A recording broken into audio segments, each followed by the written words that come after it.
ಅಲ್ಲ ಬೆಣ್ಣೆ ತೆಗ್ದಾಕ್ತಿಯ ಬೇಡ ಬೇಡ ನೋಡಿದೆ ನಾನು ಎಲ್ಲ ಮಾಡ್ಬೋದು. ಬೇರೆನೆ ಕೊಡ್ತೀನಿ ಸ್ವಲ್ಪ ಕೊಡ್ತೀನಿ ಅಣ್ಣ. ಈಗ ಒಂದೇ ನಿಮಿಷ ಇಲ್ಲಿ ಬೆಣ್ಣೆ ಬೆಂಗಳೂರಿನವರು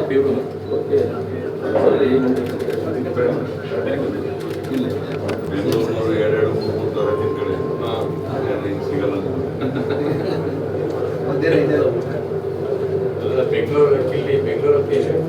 ಬೆಂಗಳೂರಲ್ಲಿ ಟೇಸ್ಟ್ ಸಿಗಲ್ಲ.